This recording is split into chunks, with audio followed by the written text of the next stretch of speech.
Blog Talk Radio.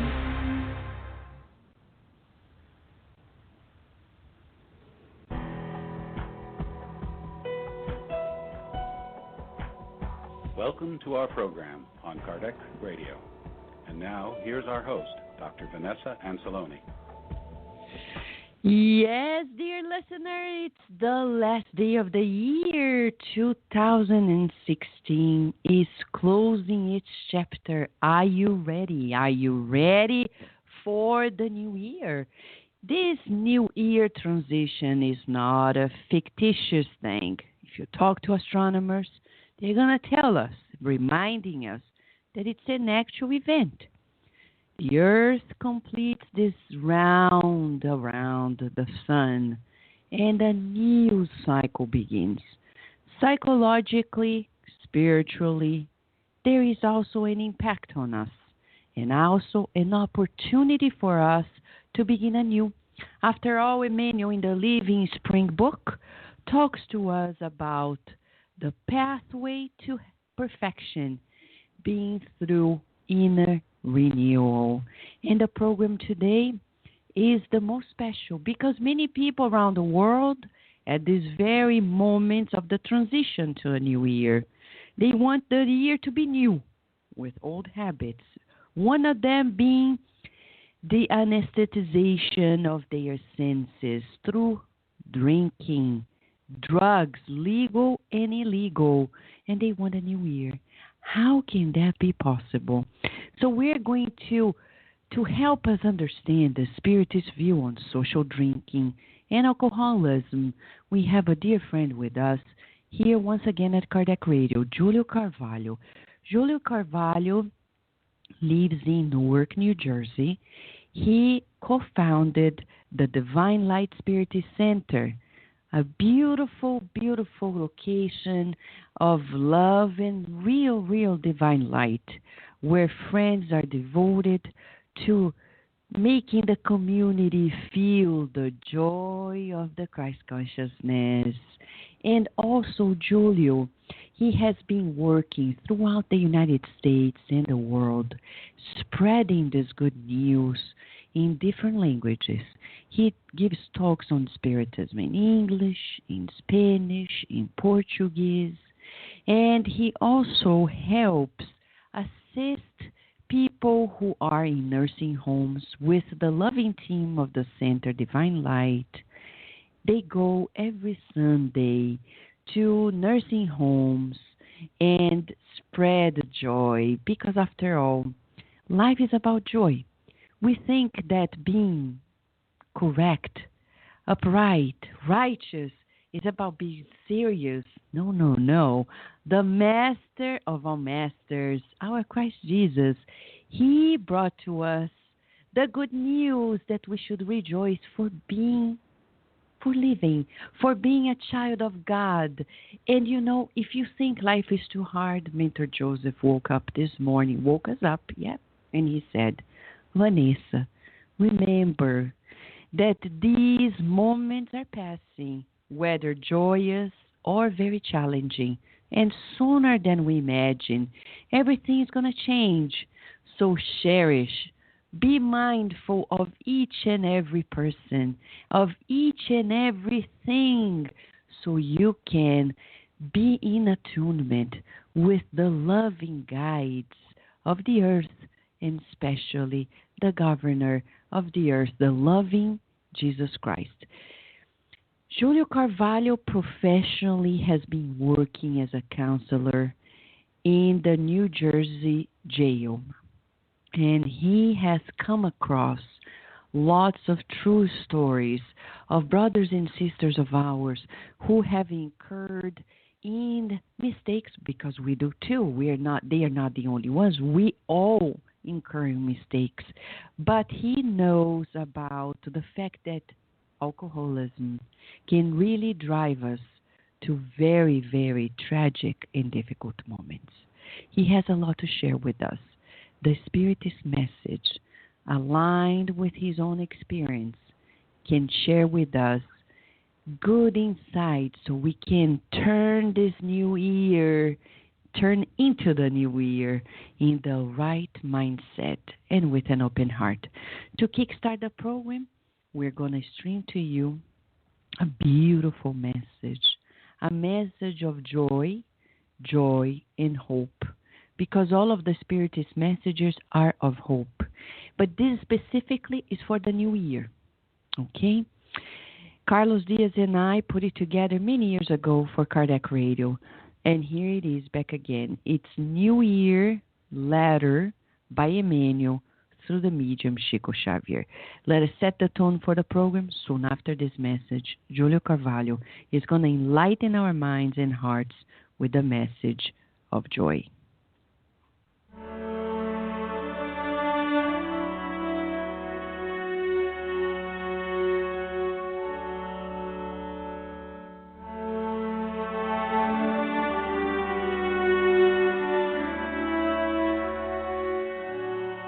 New Year's Letter by Emmanuel in the book Vida e Caminho, psychographed by Chico Xavier.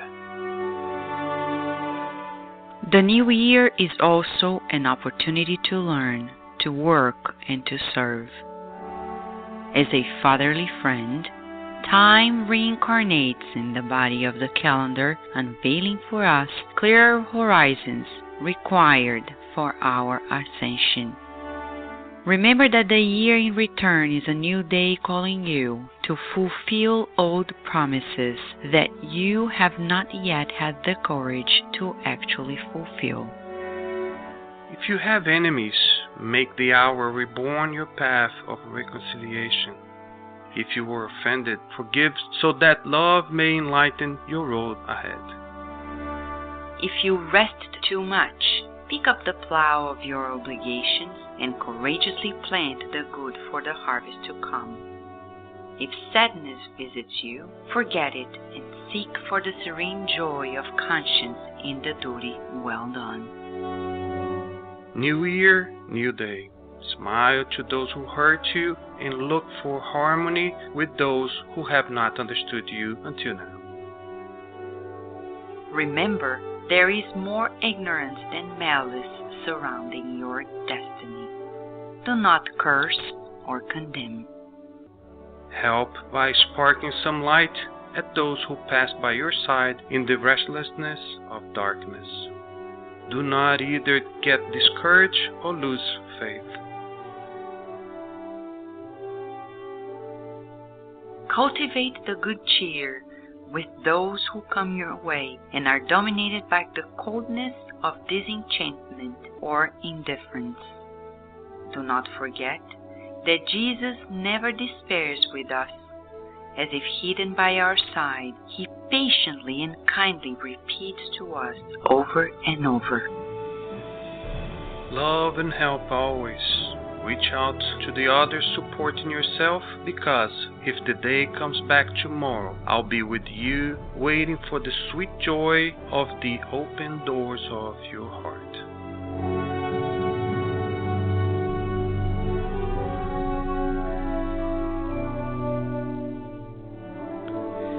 Yes, dear listener, here we are with a message that can really set us in the right direction for the new year. It's not about buying new cars, new homes, new material goals, because material goals are just the means, but not the end, not the actual ideal of our lives. The ideal is beyond it all. And to talk about the ideals of life, and also the opportunity that we have to understand some cultural habits that remain on the earth and potentially may harm our way. For example, social drinking or alcoholism. We have here with us our friend Julio Carvalho to help us understand more and more about this. Hello, Julio. How are you? Good morning, Vanessa. Good morning, Allan Kardec Radio listeners. Thank you so much, Vanessa, for this warm welcome. It's our honor to be interviewed on this show that we consider to be pioneer work in the spread of Spiritism in the English language. Thank you so much for the warm welcome. Thank you, my friend. Thank you for being with us once again. And by the way, Julio Carvalho also has his program every Friday at 8 Spiritist Awareness, several hosts from around the world joining in and streaming messages to the whole world. By the way, for those who don't know yet, Kardec Radio is already live 24/7 at kardecradio.com. We also have two channels at Tuning Radio where you can listen to the programs. Little by little, we are merging the live and the pre-recorded programs, but you can already enjoy 24/7 programs at kardecradio.com. Julio, we know a new year is beginning.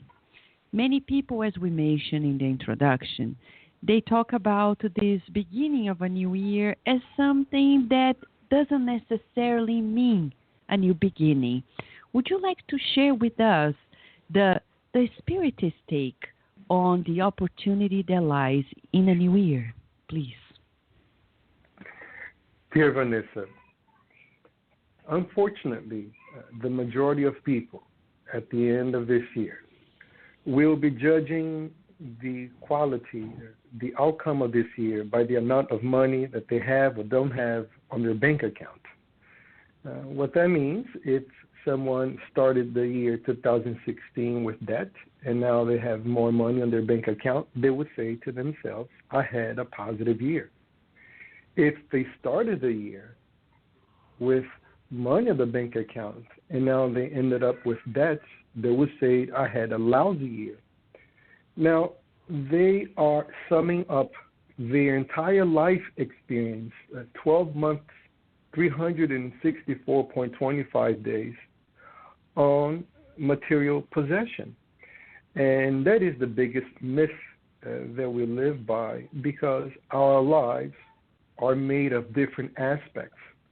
We have our physical aspect, we have our social aspect, we have our family aspect, we have our spiritual aspect, and then we have our profession, our financial aspect of our lives. So all these aspects, they need to receive equal attention, some of them even more, in order to have balance in our lives. When we only pay attention to a particular aspect of our life, and that is the financial aspect, the other aspects of our lives will starve. And as it occurs with many starvations, that leads to weakness of our immune system, and then we die. Well, spiritual starvation, we are not dying physically per se, but we are dying in matters of hope. We are dying in matters of optimism.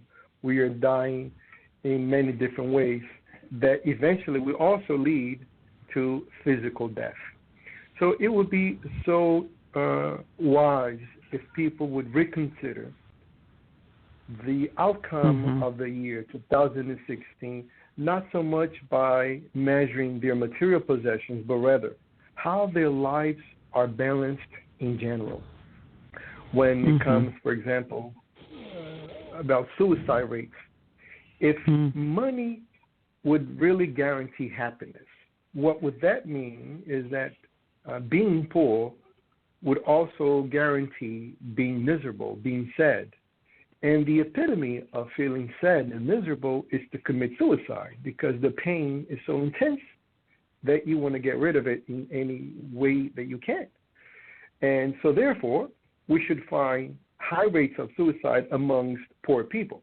But when we study the data, that's not what we find. What we find is that suicide rates are really high amongst people who have the things we usually consider that guarantee our happiness. Now, from the Spiritist perspective, we're not saying that to have money is to be miserable or we are already condemned to sadness. The problem is not having money. The problem is the money having us. The material possessions that we have are, in reality, our center of our lives. So we are being possessed instead of having possessions. And we end up using people and loving things instead of the opposite, loving people and using things. Yeah, that's very interesting, Julio, because since we're focused on the material, many people in the very transition to a new year, like other special days, they can't see how they can celebrate it without a glass of alcohol. And they justify, but it's just a glass. But is really it just the one glass of alcohol that they are drinking, an alcoholic beverage? And what does Spiritism tell us in that regard, in regards to social drinking, Julio? Unfortunately, we live under a constant bombardment from the media and from the industry that makes us all consume alcohol. And the message that we need alcohol, that it's good for our heart, that it's good for our liver, it's very misunderstood, and people take that literally. Our bodies definitely need alcohol, but the alcohol that our body needs, it's already produced by our body. We don't need alcohol intake from outside source because our body produces its own alcohol that it needs for digestive purposes. So the take on Spiritism on alcohol is that if we want to experience joy and happiness, we don't need any outside chemical to play with our brain in order to feel joyful. We don't need that. A true consciousness of joyfulness, of happiness, does not need any outside substance to trigger with our minds. But unfortunately, throughout history, we have celebrated these important dates in our lives by drinking. At one point, it could be justified. I'm not saying that I agree with it, but it could be justified since we didn't have any accesses of modern appliances. We needed alcohol to warm ourselves up in places that were very cold. Maybe there was a reason, but now in modern times, what's the reason to take alcohol? Now, we're not saying here from the Spiritist perspective that to take alcohol, it's a sin, or we are making God angry, or we're upsetting this or that divinity. That's not the question here. We are simply saying that to take alcohol, it's simply not wise because we are creating the conditions to get ourselves into trouble. Exactly. And, you know, when we talk about the definition of addiction in general, we know, Julio, that it's about a formed habit, as you say, that is pernicious to the health of the mind and the body, and it's something that we can't stay without. So that's an addiction. Some people say that social drinking is not an addiction per se, but people don't see how they can even be together celebrating any occasion without it. So then it becomes an addiction. Some people tell me, but I just drink a little bit of wine before dinner. But we scientifically know it may be good for the heart, but it destroys the digestive system. And for example, Julio, you know, when we go to the lab and we want to dehydrate a human tissue, or not human, any living tissue, we just go through very quickly a series of diluted alcohol so we can dehydrate it and study the tissue. So we're talking about the dehydration of the cells. And when we dehydrate the cells, we're talking about death because the cell dies. Water is the living mechanism, is the one through which the vitality is sustained. We have more water in the body than any other component. So, Julio, from a Spiritist perspective, can we tell, you said it's not a prohibition, but we understand what is on the behind the scenes. Can we tell that when we're drinking, we are lessening our vitality? Thus, it's considered a form of suicide, whether indirect or direct. Isn't that how Spiritism sees the addiction to alcohol as well? Anything that we are aware of, Vanessa, that is hurting our bodies become an indirect suicide. Just for our listeners can distinguish one from the other. Direct suicide will be an act in which we deliberately choose to finish with our physical experience, with our physical body. Indirect suicide is anything that we do that we are aware that is killing ourselves, yet we're not doing it with the intention to kill ourselves. And that can apply to many things, including alcohol drinking. So when I consume alcohol, yes, I am depleting my vital energy. I am little by little destroying my body. As you mentioned in your warm introduction, we have been working at a Union County jail in the state of New Jersey for the past 11 years.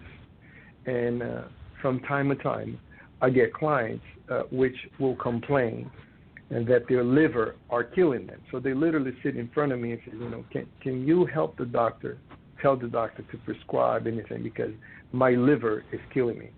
And then I would reply with respect, but I would reply, well, your liver is not killing you. You're the one who's killing your liver. It's the opposite. And they do this with small steps by taking alcohol constantly. Now, when we look from the Spiritist perspective, Vanessa, the problem is not so much in killing ourselves slowly but constantly. The problem is killing other people in the process because whenever we have drunk drivers who are arrested, the state of their despair, once they realize that's the reason they're in jail for, they killed someone, and they realize it was a father, it was a mother, and now there are children out there who are fatherless or motherless because of them.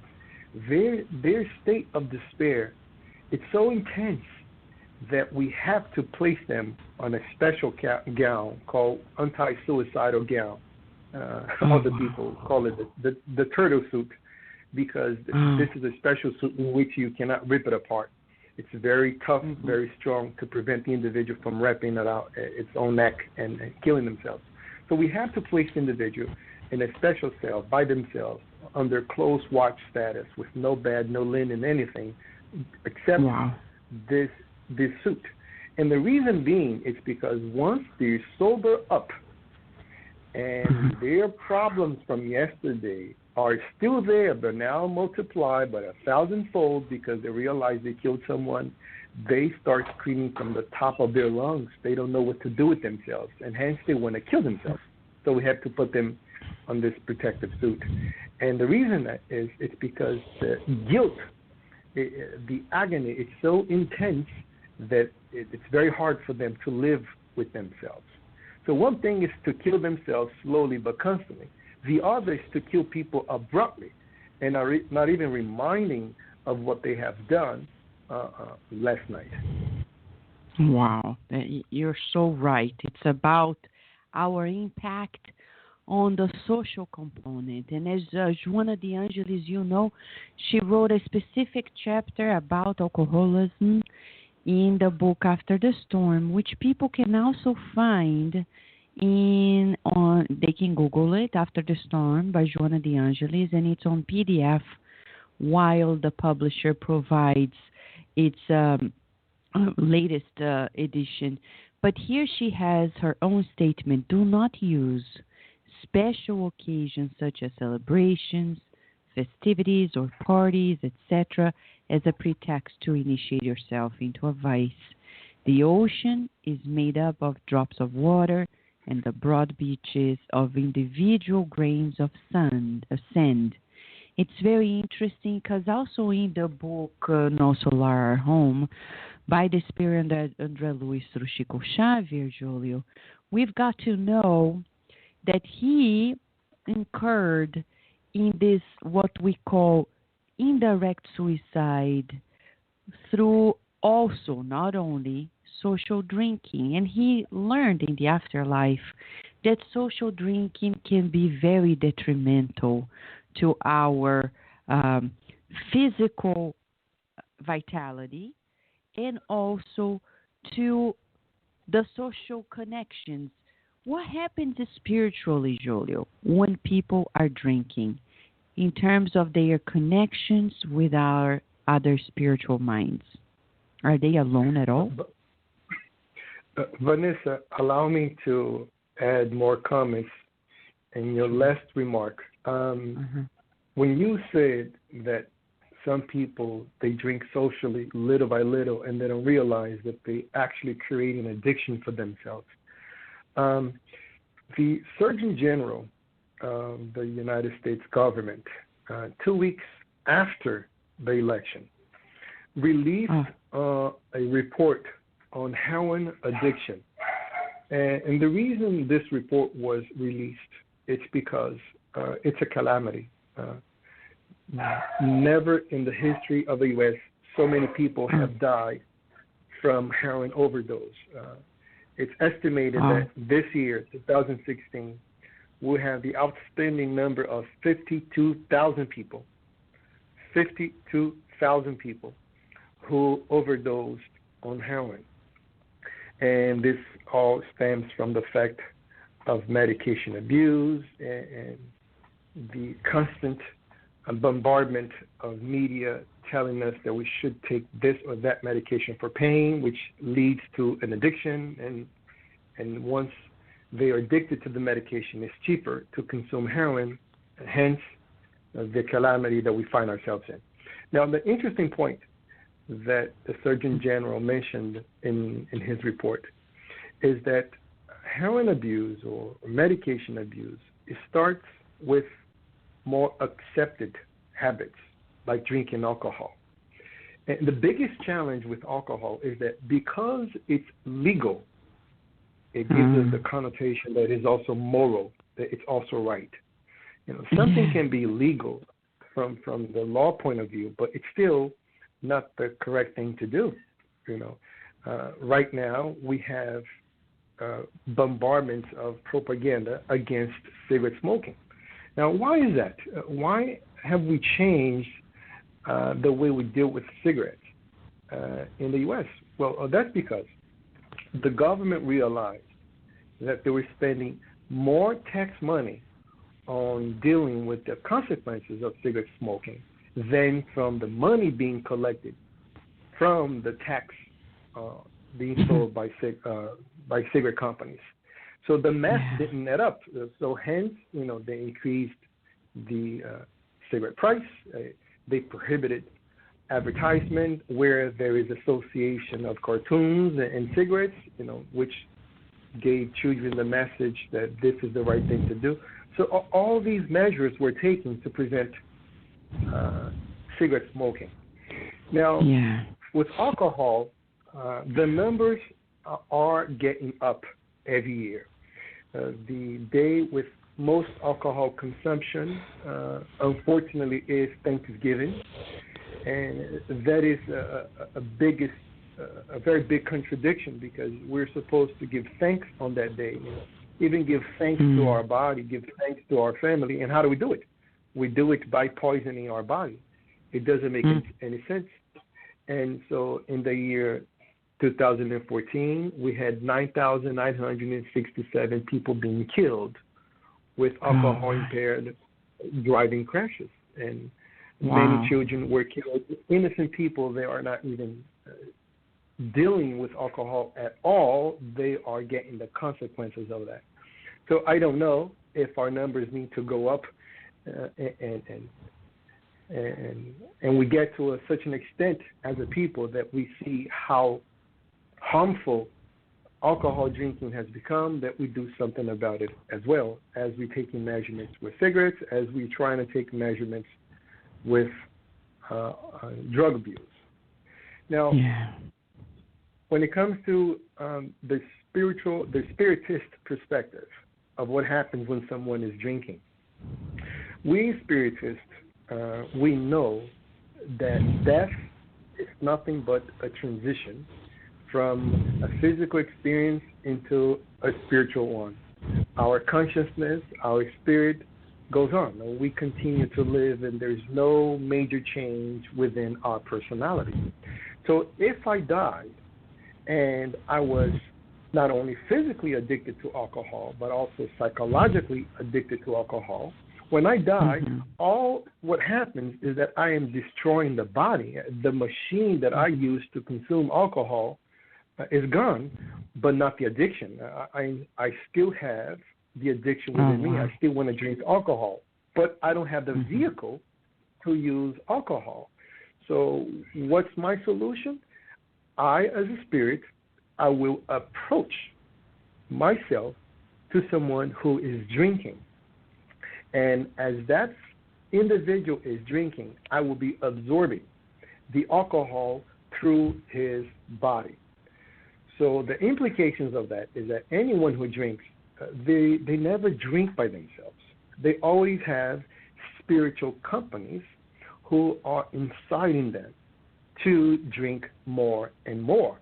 You know, it is a commonplace that a group of friends are sitting down in a bar and they keep saying to themselves, this is the last glass, this is the last round, and this is the last round. And they go through 8-9 times different of last round. Well, it is the last round for each spirit that is drinking through them.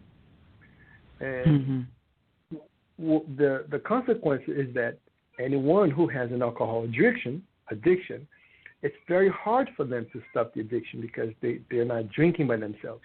They have spiritual companies, people who are addicted to alcohol, using them as a means to continue their addiction. Exactly. And, this is a lot of food for thought, my friends. Let us meditate a little bit while we give a very short break and to give us, the right opportunity to refresh these ideas, to chew upon them. A message of joy by the Spirit May through the medium Chico Xavier. You can find the audio and also the written message in the book and the CD Enlightening Messages, which you can find at the online bookstore of the Spiritist Society of Baltimore, ssbaltimore.org. Right after this very short break, Julio will be sharing with us much more about alcoholism and social drinking.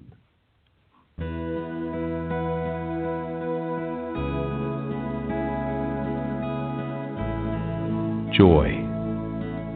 Joy is the song of the hours when God caresses your passage through the world.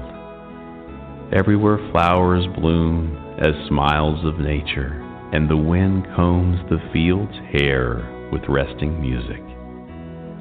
The water from the fountain is liquefied care in earth's heart, and the small golden grain of sand is a message of joy from the ground.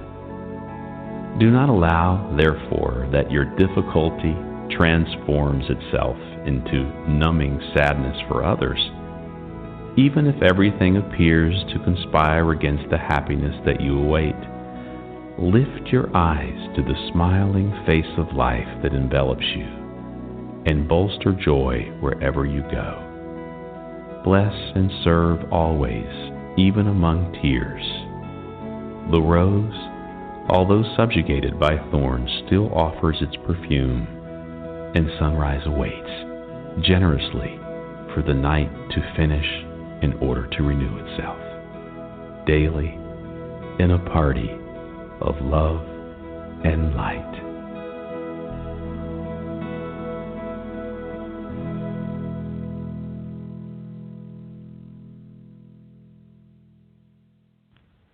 Yeah, love and light and love. And my friends, we are here to share the good news. The Spiritist message comes to us as an opportunity to redefine our concepts, our principles in life. So one of the things is, What is about the relationship you have with your physical body? Without the physical body, we cannot be incarnated.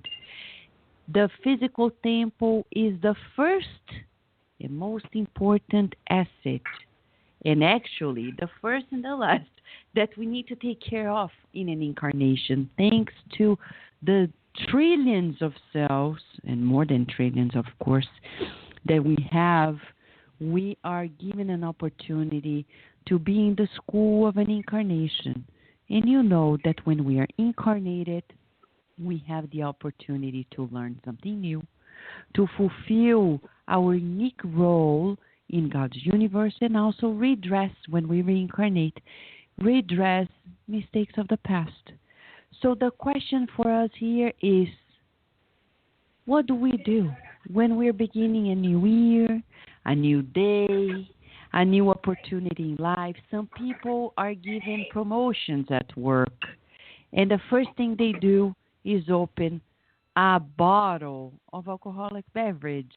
A son or a daughter is born, and the first thing is to either smoke or a cigar or drink a glass or one bottle, many bottles, as Julio has said. Are we actually celebrating, or are we deep inside numbing our senses so we don't really feel the reality? Are we having a hard time handling the truth of life? We need to be courageous. So Julio Carvalho is here with us, helping us break down the Spiritist understanding on this addiction that, as he said very wisely, it is legal but not necessarily moral. The consequences are not only in the life continuing, but also in this very moment, socially speaking. This is an addiction that has a social component to it, and we need to observe what it is. It can become, as Joana de Angelis says in the book After the Storm, a true epidemic, a true epidemia in this world, worse than most diseases, that really we justify saying that it's going to be good just for a little while, but it can really ruin many lives. How many people you've got to know, Julio, that, especially in your profession, who ended up in jail because they said, let's celebrate and do this, that, and the other, and the consequences of drinking became tragic. You mentioned that briefly. Would you like to expand a little bit more about that component of the tragedy of social drinking or alcoholism per se? Dear Vanessa, for those who are listening to us and are not accustomed with the Spiritist message, our objective is not to scare you, far from trying to condemn your acts. That's not our goal. Yeah. Our goal is to bring awareness so we can make better decisions for ourselves. Because being a mental health worker at a Union County jail, it has taught me so much about human behavior. Because one thing is to go to school and read books about theories of personality. The other is to actually watch people in and out making these decisions. I've seen approximately 23,000 people in the past 11 years. And unfortunately, many of those I have seen were in jail related to making choices while being drunk. Now, definitely they were not making any choices, because the biggest danger about being drunk is that we lose our sense of discernment. What is that? To distinguish right from wrong. That is gone. And then they put themselves in a very bad situation. Unfortunately, not only on holiday season, but like you said, when it comes to special moments in life, take, for example, a birthday. I always like to use this analogy. Let's say we drive from New Jersey all the way to California. On the way, we might change the oil. We try to avoid potholes. We take very good care of the car in order to get safely to California. Now, once we get to California, no one on their right mind would open the hood of the car, drop sand on the engine, and get a baseball bat and start hitting the car. No one would do that, celebrating that they arrived in California. Now, when it comes to birthday, what is a birthday? A birthday is our physical machine completing a 365-day cycle.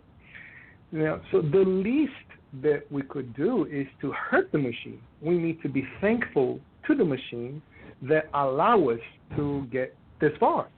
And that will be the day that, sorry for the exaggeration, that will be the day that we should go out and run if we're not used to, drink more water, because we are literally thanking the body. The problem is that the body is such a perfect machine that it gives us the illusion that we are the machine. But we are not the machine. We are in the machine. We are using the machine. And the machine has its own biological laws, which we must respect. And then when we don't, it creates pain, not to punish us, but to let us know that we are harming the machine that is supposed to help us to get to the journey, to across the journey of life. And so birthdays, unfortunately, are a day in which there are a lot of people who use that day to drink and get drunk. Now, imagine on the following day of your birthday, here you are supposed to be enjoying your gifts and being happy that you have achieved another year of your life. Now you're sitting in jail. And the interesting data about these people, Vanessa, is that I could tell you with 100% certainty, all of these people who went to jail, none of them went to jail because they wanted to kill someone with their car. They didn't, I know that for a fact. No one goes out there and saying, let me get into this bar, let me get as drunk as I can, and then I will drive my car, and then I will kill someone with my car. No one thinks that way. I know that for a fact, that they didn't have the intentions to kill someone.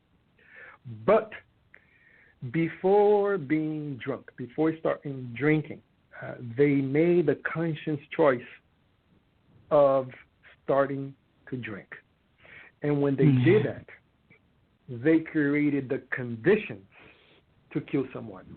So hence they become responsible not only for killing the individual, but also for being drunk. They're doubly responsible for the crime they have committed.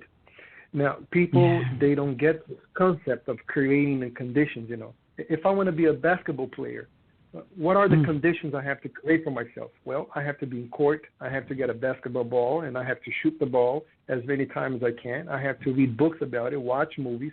I'm creating the conditions to become a basketball player. If I want to become a swimmer, what do I have to do? I have to jump in the pool. I have to surround myself with the conditions to become a swimmer. So when someone is at a bar, I know they're not at a bar to get in trouble, but they are creating the conditions for trouble. When they're drinking whatever alcoholic beverage they choose, they are creating conditions for trouble, although that's not the intentions. Yeah, the bottom line, as you're saying, is the reminder to all of us that we are not the physical body simply. We are immortal spirits that are connected to a blessed physical body, and we need to focus on the fact that we're not here forever. We're here temporarily, fulfilling learning experiences, service as well, but we're not going to stay here. So we needed to be fully aware, right, Julio, what life is all about. But we know that for some people, the habit of drinking alcohol beverages become a true full-force addiction. And according to what the loving enlightenings share with us, those addictions are also in a byproduct of true spiritual obsessions. Would you like to explain what these obsessions are in cases of alcoholism, please, Julio. Chico Xavier once was asked about the amount of spirits he saw when he visited prisoners in jail. And Chico Xavier said that he didn't see as many as people would think. And the reason being, it's because the spiritual obsessors of those individuals already achieved their goal, which was to get their revenge, to get their victim back. They achieved their aim to cause pain in those who they hate. So the spiritist component of drinking alcohol is that if I have a spirit which I have harmed in a past reincarnation, if the spirit did not forgive me, he wants to make justice with his own hands. And a means to do that is to cause any kind of pain that he could do towards me. And that could be an addiction.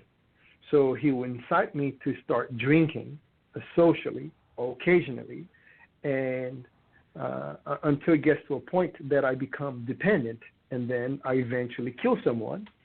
And that would destroy my own life, because then I won't be able to live with myself due to intense guilt. So that could be one of the spiritual components of having an obsessor trying to make someone being addicted to alcohol, because there are the many varieties of the same situation. But the aim is one, which is to seek revenge, get me to drink so I can make a big mistake by losing my judgment, by losing my capacity to choose right from wrong, and make a mistake in which will be a determinant in my destiny at this point in my life. And Julio, we have here two questions by two listeners. They don't want to be, they want to keep themselves anonymous, but one of them is about how do we celebrate the turning to a new year without alcohol? Isn't that boring? How is that possible? What would you say, Julio, to address this question by the listener? How to celebrate the transition to a new year without alcohol? Isn't that boring? Is it at all possible?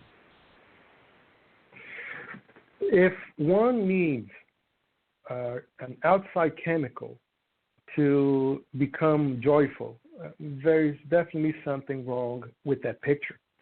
A joyful individual is joyful, it's happy, despite of what is occurring on the outside. We can definitely celebrate any special date by becoming fully aware of the moment which we are experiencing.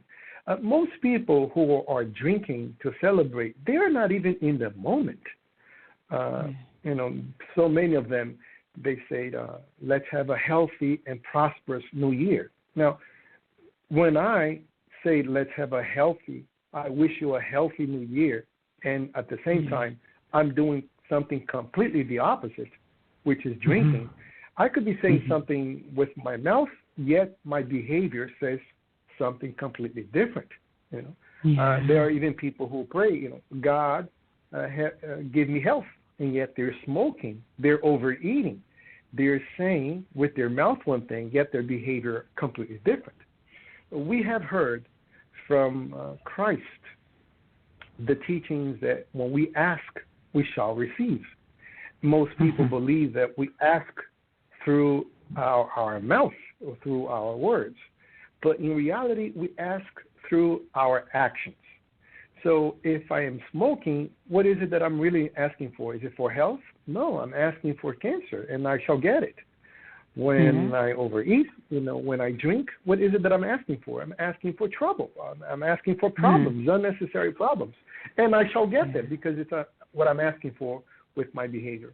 So I should reconsider my state of mind, my inner values, that if I need to drink in order to happy and go through a moment of celebration, something is definitely not right with myself.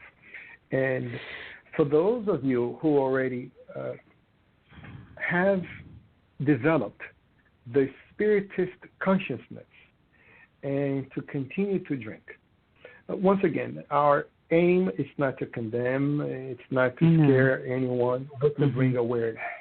Now, what we do shapes other people's behavior. And if I'm a Spiritist and I'm still drinking, I'm sending the message that this thing that I have learned, Spiritism, it's not making any difference in my life. Yeah. Our guardian angel would never say to ourselves, go ahead and have another glass of wine. I see that you're tired. Have a beer. That cannot be an inspiration from a guardian angel. So if I'm drinking, if I'm choosing to do these things, it means I have to check what kind of inspiration I am receiving, what kind of spiritual companies I'm asking for myself. Exactly, Julio. Very important reminders. And one more question as we're marching towards the wrap-up of the program. Another listener who doesn't want to keep himself anonymous, he asks, so if I want to stop drinking and avoid drinking, what should I do then? There are many components that lead us to drinking. Social pressure, advertisement, peer pressure from our close friends, places that we go, things that we do. These are different components. So it would be very naive of us to say, do this or do that. It's a combination of things. If the people I hang out with, and that's the social aspect of my life, if my friends drink, it would be very hard for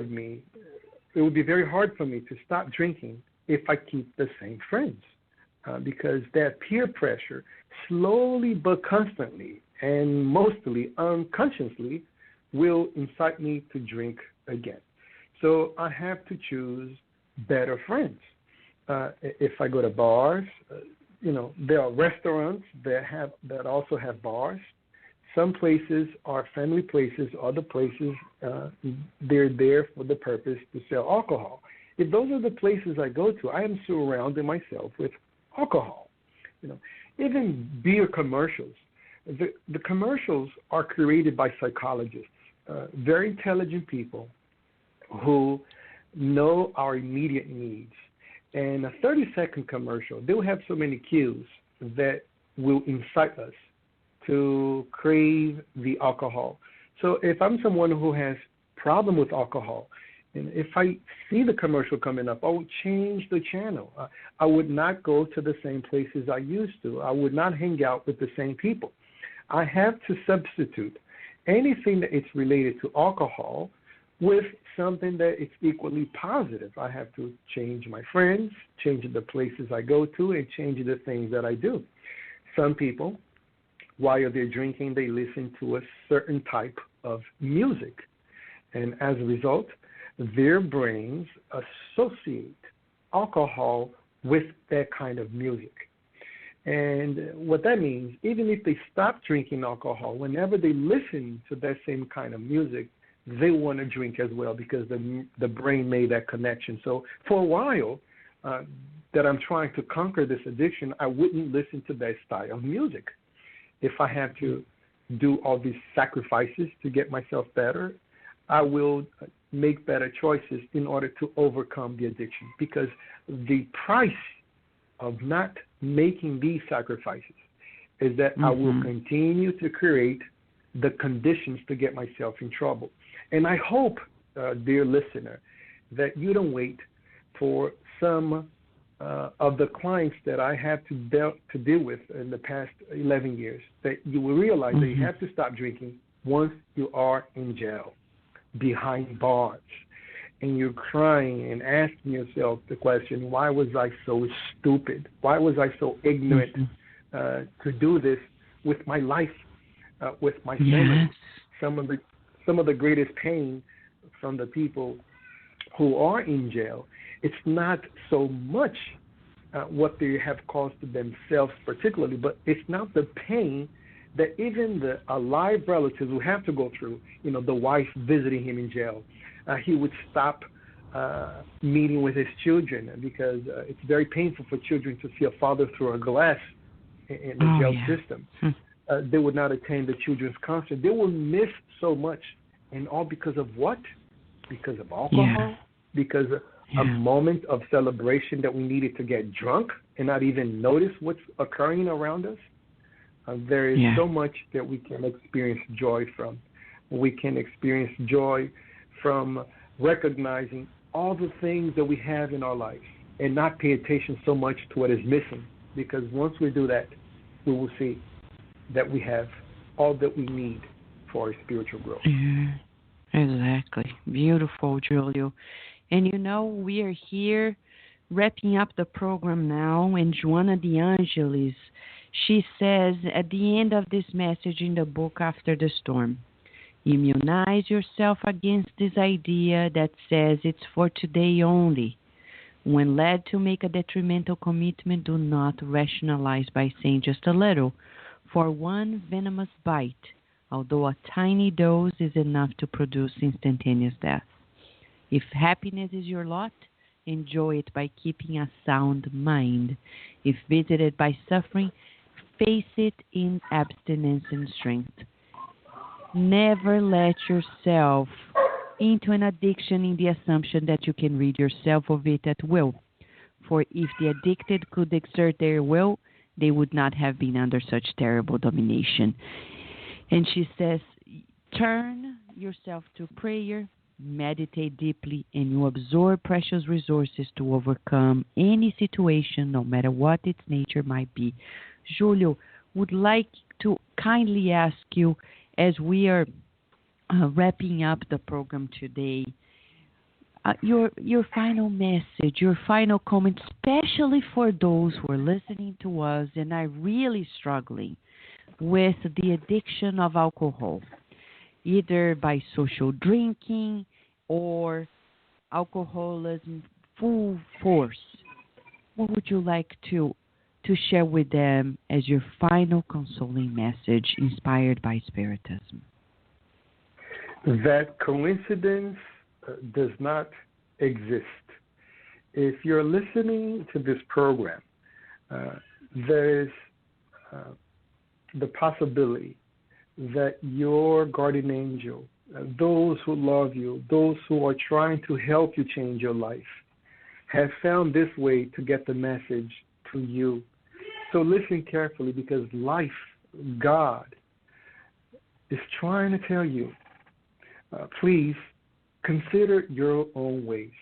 The biggest challenge here for yourself is to be truthful to yourself.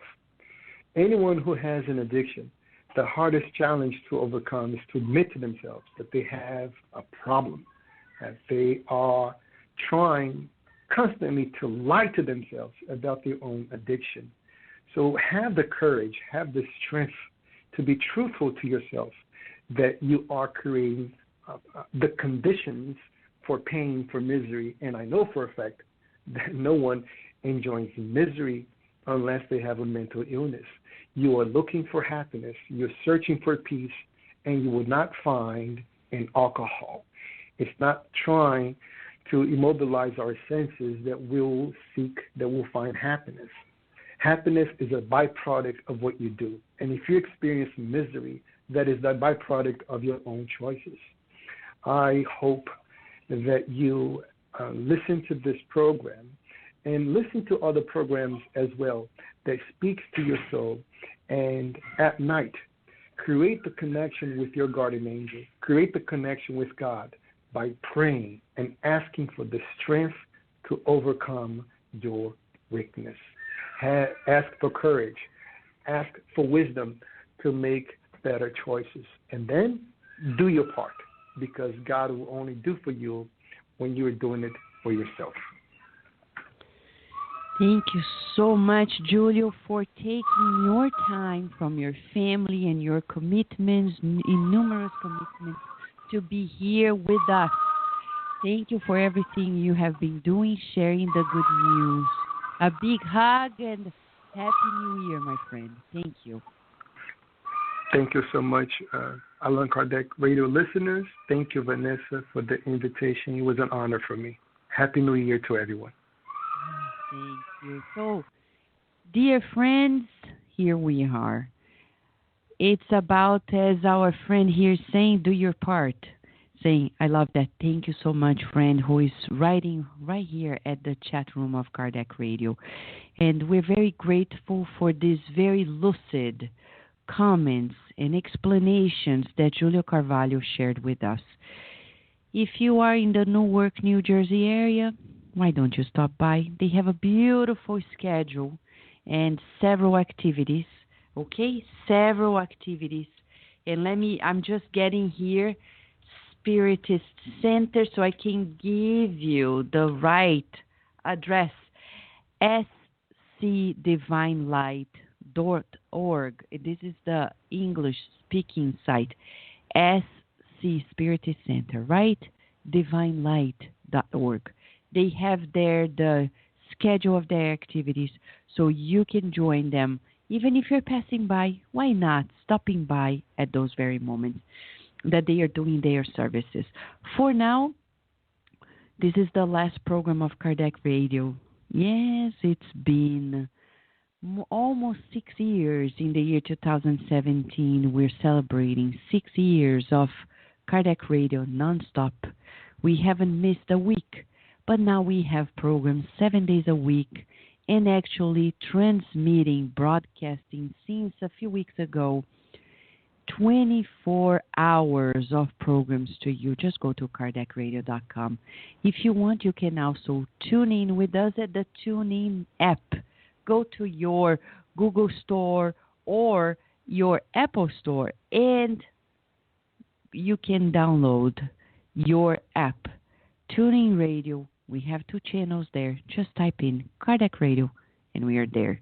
And you're going to enjoy these programs 24/7. And you know, every week, every day, for the last 30 days, we've been also doing our studies of the book Good News by Humberto de Campos through Chico Xavier through our channel at Facebook Live at midnight Eastern Standard Time. But as soon as we finish, we have the episodes published in our YouTube channel at Kardec Radio. Just go to Kardec Radio and you see lots of our study sessions being broadcast over there. Okay? For now, I would like to leave you with a beautiful message that may it be our prayer for the new year. Emmanuel, through Chico Xavier, brought to us the message that shall calibrate ourselves for the new year. It's the letter of the new year, and it's right here for you. Carlos Diaz and I recorded it a few years ago, and we are going to wrap up the program today with this very message. We wish you a beautiful new beginning, and let us stay connected. Remember, Kardec Radio is here to nourish your soul.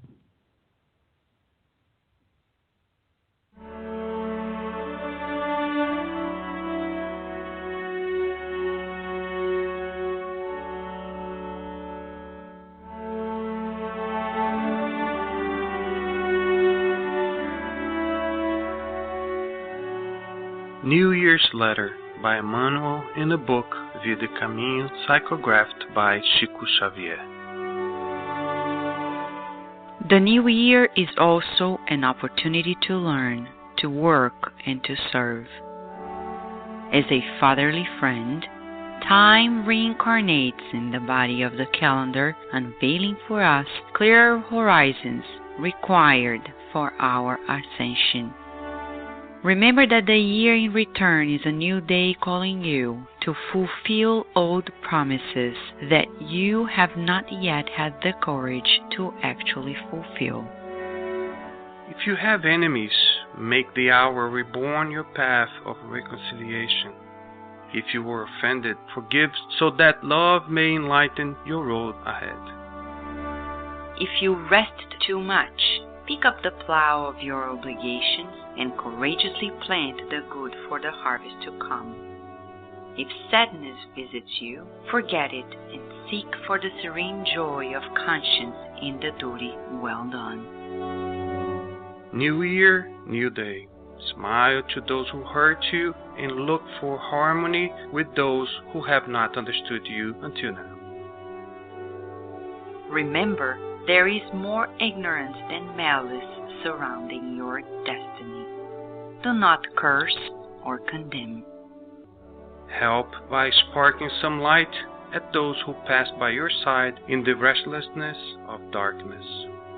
Do not either get discouraged or lose faith. Cultivate the good cheer with those who come your way and are dominated by the coldness of disenchantment or indifference. Do not forget that Jesus never despairs with us. As if hidden by our side, He patiently and kindly repeats to us over and over. Love and help always. Reach out to the others supporting yourself, because if the day comes back tomorrow, I'll be with you waiting for the sweet joy of the open doors of your heart.